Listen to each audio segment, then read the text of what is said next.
Welcome to the world of physics. Physics is the world of imagination. If someone say physics is very hard, then it's wrong. Physics is not very hard, but you have to make physics easy. Hello friends, आपका बहुत बहुत स्वागत है हमारे YouTube channel success zone में। Friends, आज हम लोग पढ़ेंगे डायमेंशन एनालिसिस के बारे में, डायमेंशन फार्मूला के बारे में।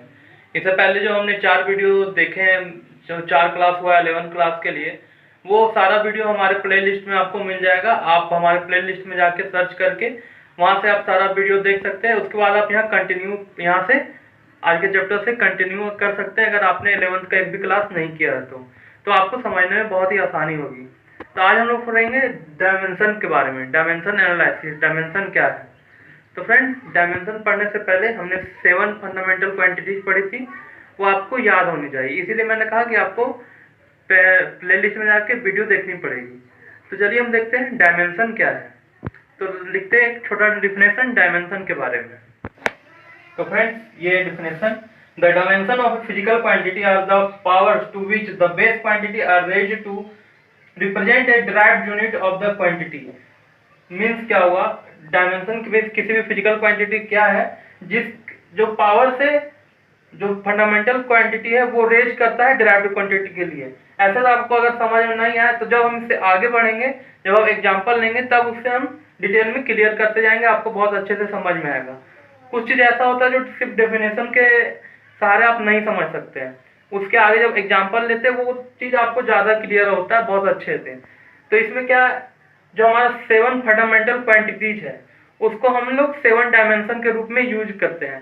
जैसे हमारे पास 7 फंडामेंटल क्वांटिटी क्या क्या है आप पहले भी पढ़ चुके हैं, एक बार हम और रिवीजन कर लेते हैं। उसके बाद हम उसी 7 फंडामेंटल क्वांटिटी को किसके लिए यूज करते हैं, फंडामेंटल क्वांटिटी को यूज करते हैं डायमेंशन के लिए। तो देखते हैं डायमेंशन कैसे लिखते हैं। उससे पहले हम फंडामेंटल क्वांटिटीज देख लेते हैं, उसको डायमेंशन के रूप में देख लेते हैं। डायमेंशन में क्या होता है, डायमेंशन में जो क्वांटिटीज होता है उसको हम ब्रैकेट में ऐसे करके, उसको ब्रैकेट में करके लिखते हैं। वो होता है डायमेंशन। कैसे पहचानेंगे, जब किसी भी फिजिकल क्वांटिटी या SI यूनिट को जब हम ब्रैकेट के रूप में लिखते हैं अंदर में, तो उसको हम डायमेंशन, हम उसको देख के कह सकते हैं कि हो सकता है किसी का डायमेंशन लिखा गया हो। तो चलिए एक बार हम रिवाइज कर लेते हैं फंडामेंटल क्वांटिटीज, उसके बाद डायमेंशन देख लेते हैं। उसके बाद कैसे बेसिक क्वांटिटीज से कैसे ड्राइव्ड क्वांटिटीज में किस तरह से डायमेंशन लिखते हैं, उसको भी हम देखेंगे। आज मेनली हम लोग वहीं तक बात करेंगे, डायमेंशन लिखना सीखेंगे, डायमेंशन फॉर्मूला, डायमेंशन इक्वेशन। उसके बाद के वीडियो में जो हमारे आएंगे वो हम लोग डायमेंशन का, जैसे हमने प्रॉपर्टी देखा SI यूनिट के लिए, वैसे ही हमने डायमेंशन के लिए भी देखेंगे किसका यूज कहाँ कहाँ होता है। एक्यूरेसी के लिए, फॉर्मूला बनाने के लिए हम चेक करेंगे कि जो फॉर्मूला बना हुआ है वो डायमेंशन ही सही है कि नहीं है। तो वो सब बात की बात है। चलिए पहले हम डायमेंशन लिखना सीखते हैं। तो फ्रेंड्स, हमारे जो 7 फंडामेंटल क्वांटिटीज है उसको ही चूज किया गया है 7 फंडामेंटल डायमेंशन के लिए इन फिजिकल वर्ल्ड। तो क्या है हमारे पास फंडामेंटल क्वांटिटी, हमने क्या क्या पढ़ा है, मास, लेंथ, टाइम, फिर टेम्परेचर,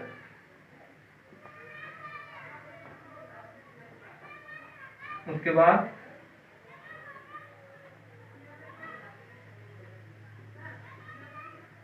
लुमिनस इंटेंसिटी,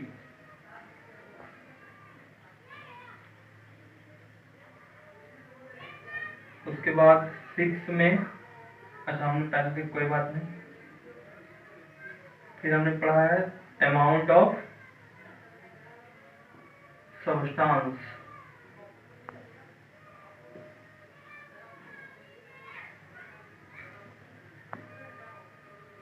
करंट। तो इसका हमने देखा है, पहले वीडियो में हमने डिस्कस कर लिया, देख लिया है कि मास को किससे रिप्रेजेंट करते थे। वहां पे उसका SI यूनिट केजी था, लेकिन इन डायमेंशन मास को हम एम से रिप्रेजेंट करेंगे। और जैसे मैंने बताया था कि डायमेंशन में आपको ब्रैकेट यूज करना है। लेंथ के लिए एल इन ब्रैकेट, टाइम के लिए टी, टेम्परेचर के लिए केल्विन, केल्विन का के, ल्यूमिनस इंटेंसिटी के लिए हमने जो देखा है उसके लिए हम लोग क्या यूज करते थे, candela, CD. Amount of substance के लिए क्या, मोल। करंट के लिए क्या, एम्पियर।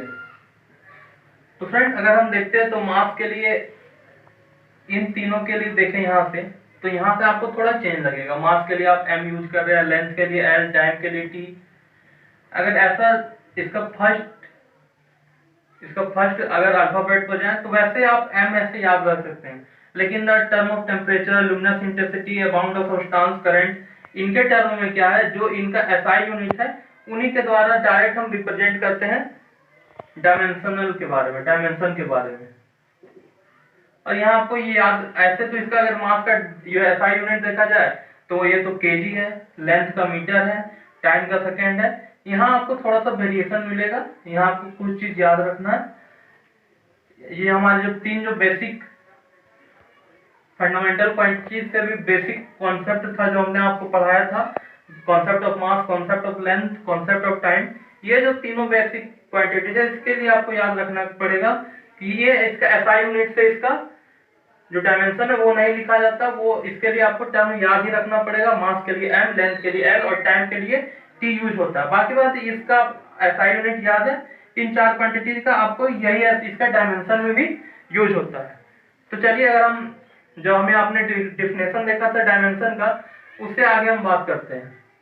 तो पावर रेंज करता है, वो आया था डिफिनेशन में, तो वो क्या होता है। अगर हम एग्जांपल लें वॉल्यूम, आप जानते हैं वॉल्यूम एक ड्राइव्ड क्वांटिटी, हमने पढ़ा था फंडामेंटल क्वांटिटी, ड्राइव्ड क्वांटिटी। जो जो टर्म आता रहेगा पिछला टर्म जितना हमने पढ़ा है उसको हम क्विक एक थोड़ा सा रिवीजन ले लेंगे। ड्राइव्ड क्वांटिटी क्या होता है, जिसको हम फंडामेंटल क्वांटिटी के द्वारा ड्राइव करते थे। तो ये वॉल्यूम का अगर देखा जाए तो फॉर्मूला क्या होता है, लेंथ गुना ब्रेथ गुना हाइट।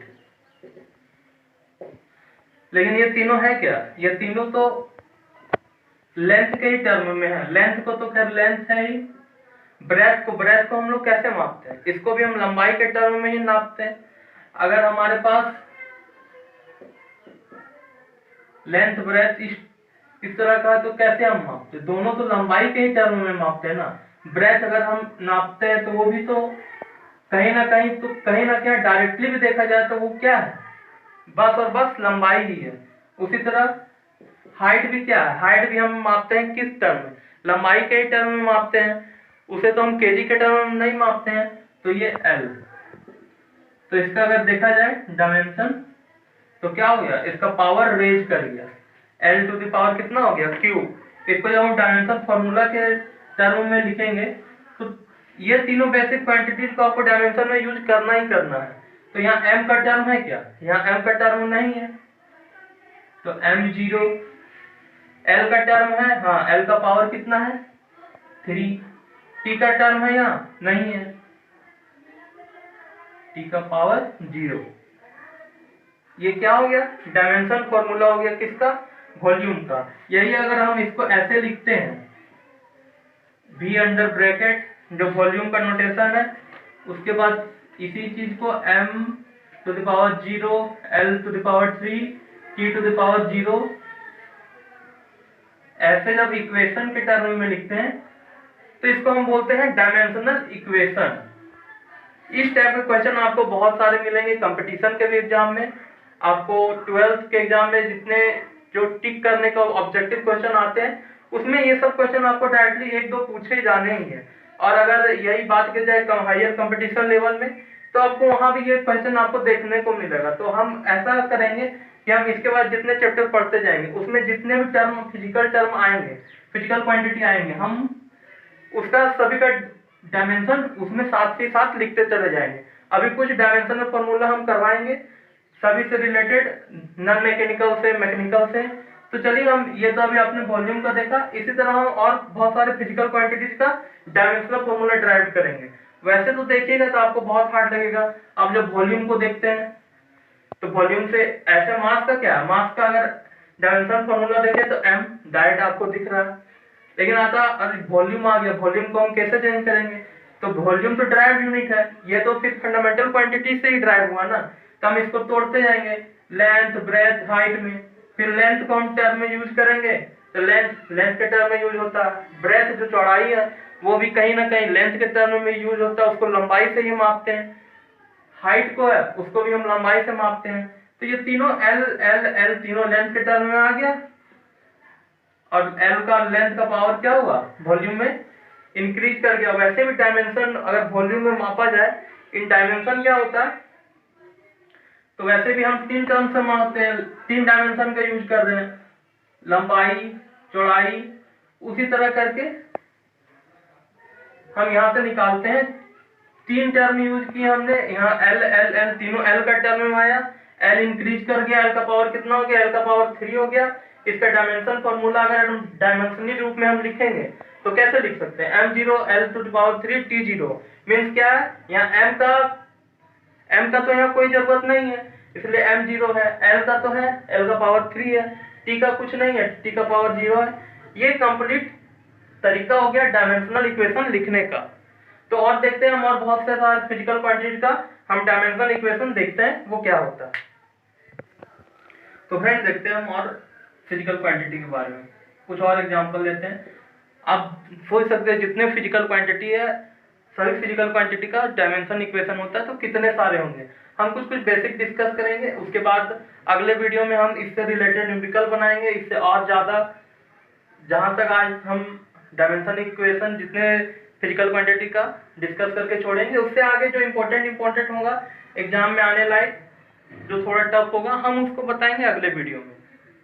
तो चलिए और कुछ हम बेसिक फिजिकल क्वांटिटी का देख लेते हैं। बेसिक नहीं, डिराइव्ड, लेकिन जो जनरली यूज होता है। जैसे वेलोसिटी हो गया, वेलोसिटी का अगर हमको डायमेंशन फॉर्मूला लिखना है तो हम कैसे लिखेंगे? ऐसे तो देख के बहुत हार्ड लग रहा है, वेलोसिटी टू डायरेक्ट हम कैसे, लेकिन वेलोसिटी क्या है आपको पता है? वेलोसिटी क्या है? ड्राइव्ड यूनिट है। ड्राइव्ड यूनिट कहाँ से आता है? ड्राइव्ड यूनिट फंडामेंटल यूनिट से आता है। और आपने देखा फंडामेंटल जो यूनिट था वो क्या था? डायमेंशन लिखने के लिए उन्हीं फंडामेंटल यूनिट का आप इस्तेमाल करते हैं। तो वेलोसिटी डायमेंशन फॉर्मूला लिखने में इसका कोई मुश्किल का काम है नहीं, क्योंकि ये आपको पता है कि फंडामेंटल चीज से ही आता है, ये डिराइव्ड क्वांटिटी है। तो चलिए देखते हैं इसका क्या होता है फॉर्मूला। आप जानते हैं वेलोसिटी का फॉर्मूला, आप पढ़ते आ रहे हैं 9 से, डिस्प्लेसमेंट बाय टाइम। तो चलिए अब देखते हैं डिस्प्लेसमेंट किसके टर्म में मापा जाता है? आपको पता है डिस्प्लेसमेंट किसके टर्म से मापा जाता है? एक जगह से दूसरे जगह अगर मापा जाना तो ये क्या है, क्या टर्म है, कौन सा टर्म? ये लंबाई का टर्म है, इसमें लंबाई मापा जाता है। तो डिस्प्लेसमेंट का जो टर्म हुआ वो किसमें मापा जाता है? लेंथ में मापा जाता है। तो इसमें इसका क्या होगा, ये कहां से आया? फंडामेंटल में ड्राइव होके लेंथ से आया। डिस्प्लेसमेंट किसका टर्म है? लंबाई का टर्म है। तो डिस्प्लेसमेंट के लिए हम क्या यूज करते हैं? एल। टाइम के लिए क्या यूज करते हैं? टी। तो अगर इसका पूरा डायमेंशनल फॉर्मूला देखा जाए तो क्या होगा? L T minus 1। ये क्यों हो गया? जब टी को ऊपर ले जाएंगे, पावर यहाँ प्लस में है, किसी भी चीज को जब डिवाइड से मल्टीपल में ले जाते हैं तो क्या होता है? उसका पावर माइनस में जाता है। तो अगर इसका देखा जाए डायमेंशनल फॉर्मूला, तो यहाँ m का टर्म है क्या? नहीं है। l का टर्म है क्या? हाँ, L1। t का टर्म है क्या? है, -1 के टर्म में। तो ये डायमेंशनल फॉर्मूला हो गया वेलोसिटी का। इसी तरह आपको कोई भी क्वांटिटी को आप उसको ब्रेक करके आराम से निकाल सकते हैं। चलिए कुछ और एग्जांपल देखते हैं। अगर हम एग्जांपल देखें एरिया का, तो एरिया का एग्जांपल है लेंथ, इसका फॉर्मूला जनरली जो यूज होता है, length into breadth. Length L में, ब्रेथ एल में, दोनों एल में मापा जाता है। तो इसका क्या हो गया, L into L, L square, power raise किया किससे, स्क्वायर से। इसका कंप्लीट डायमेंशन फॉर्मूला लिखेंगे तो क्या होगा, m का टर्म है नहीं, m0, l का टर्म कितना है 2, t का टर्म है क्या नहीं, तो m0, m to the power 0, l to the power 2, t to the power 0, ये किसका डायमेंशनल फॉर्मूला हो गया, एरिया का। इसी तरह अगर हम देखेंगे और किसी भी फिजिकल क्वांटिटीज का, अगर हम एक्सेलरेशन का देखते हैं तो क्या होता है, तो एक्सेलरेशन भी पता है आपको, ड्राइव्ड है, तो ड्राइव्ड इसका फंडामेंटल देखेंगे, पहले इसका फॉर्मूला लगा के, फिर आपको फॉर्मूला कुछ कुछ याद रखना पड़ेगा, तो इसका आपको डायमेंशन लिखने में किसी भी चीज का बहुत ही आसानी हो जाएगा। तो एक्सेलरेशन क्या होता है, एक्सेलरेशन इक्वल टू क्या होता है, फॉर्मूला जो आप पढ़ते आ रहे फिजिक्स में, change in velocity, change in velocity by time taken, यही होता है इसका बेसिक। तो एक्सेलरेशन का फॉर्मूला यही होता है, चेंज ऑन वेलोसिटी, वेलोसिटी किसके टर्म में मापा जाता है, वेलोसिटी भी किसके टर्म में मापा जाता है, लंबाई के टर्म में, बाय टाइम, उसके बाद टाइम जो लिया गया। वेलोसिटी का अगर फॉर्मूला, अगर वेलोसिटी का फॉर्मूला आता है तो आप उसको डायरेक्ट निकाल सकते हैं, उसमें भी क्या, डिस्प्लेसमेंट बटे टाइम, जो अभी हमने वेलोसिटी का देखा था इससे पहले, इसीलिए एल बाई टी जो वेलोसिटी का फॉर्मूला होता है, और time taken by time taken. तो इसको अगर कंप्लीट सॉल्व करके लिखा जाए तो इसको हम क्या लिख सकते हैं, एल टी, यहाँ से पावर ऊपर गया दोनों, -2, यही इसका हो गया। तो इसका डायमेंशनल फॉर्मूला क्या होगा, m का टर्म है नहीं, m0, l का टर्म है नहीं, l0, और l का टर्म है 1, और t का टर्म है नहीं, इसलिए t का टर्म है माइनस में, mlt -2, ये हो गया एक्सेलरेशन का। इसी तरह बहुत सारे जितने फिजिकल क्वांटिटी है, आप उसको ब्रेक कर करके उसका बाय फॉर्मूला के थ्रू ब्रेक कीजिएगा, आप आराम से उसको उसका डायमेंशन फॉर्मूला निकाल सकते हैं।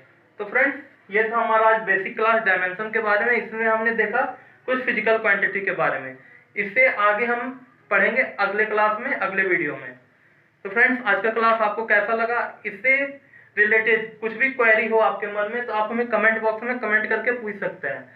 और अगर आप पहला क्लास कर रहे हैं इसका, तो हमारे आप प्ले लिस्ट में जाइए चैनल के, वहाँ आपको जाना है, सर्च करना है, वहाँ आपको चैप्टर वाइज सारे क्लास मिल जाएंगे, लेक्चर 1 लेक्चर 2 करके। इस तरह का आपको खोजने में जरा सी परेशानी नहीं होगी, आप सर्च कीजिए, आपका सारा क्लास वहाँ अवेलेबल है।